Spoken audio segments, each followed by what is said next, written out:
মন্ত্রী। জি মহারাজ। আজকে রাজকুমারের জন্মদিন, তুমি যাও সকল কয়েদিদেরকে নিয়ে আসো। মহারাজ। মহারাজ, সব কয়েদিরা চলে এসেছে। আজ আমার রাজকুমারের জন্মদিন, সেই খুশিতে তোমাদের সবাইকে আমি ছেড়ে দেবো। হ্যাঁ, আজ আমি 50 বছর পর ছাড়া পাবো। কত বছর? 50 বছর আমি এই জেলে আছি। তুমি এদিকে আসো। আমাকে মনে হয় আজকে ছেড়ে দেবে। এ হে। জি মহারাজ, আজ তোমাকে ছেড়ে দেবো, কিন্তু তোমাকে কি জন্য বন্দি করেছিলাম সেটা বলো। মহারাজ, আমি এক মেয়েকে চুম্মা দিয়েছিলাম। মন্ত্রী। জি মহারাজ, শুধু একটা মেয়েকে চুম্মা দেওয়ার জন্য তুমি একে বন্দি কেন করেছিলে? আরে মহারাজ, ওই মেয়েটা আপনারই মেয়ে। কি? আবার ঢুকিয়ে যাবে কে?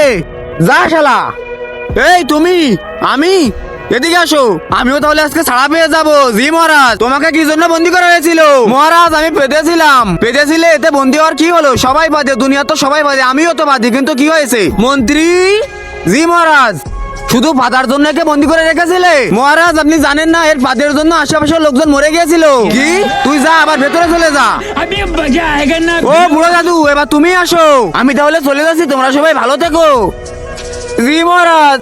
আরে দাদা, তুমি এই বয়সে কি জন্য জেলে এসেছিলে একটু বলো তো। তার আগে তুমি যদি এক বস্তা টাকা চাও তাহলে একটা লাইক করে দাও, আর যদি মাকে চাও তাহলে লাইক সাবস্ক্রাইব দুটোই করে দাও, আর তুমি কোনটি চাও তা কমেন্টে বলে যাও। আরে বাবা, আমি তোমার বাপ দাদার আমলের কয়েদি, কিন্তু আমার কোনো কিছু ঠিক মতো মনে নেই। তার মানে তুমি আমার পূর্বপুরুষদের আমলের কয়েদি? মন্ত্রী, শুনেছো তুমি? এ হলো পূর্বপুরুষদের কয়েদি, একে সারা জীবন বন্দি করে রাখো। ঠিক আছে মহারাজ। আরে মহারাজ, আমাকে ছেড়ে দিন, এত বছর জেলে আছি। মন্ত্রী, বাকি সবাইকে ছেড়ে দাও। गलाव में पानी आ गया, गमछा भी खुल गया मेरा।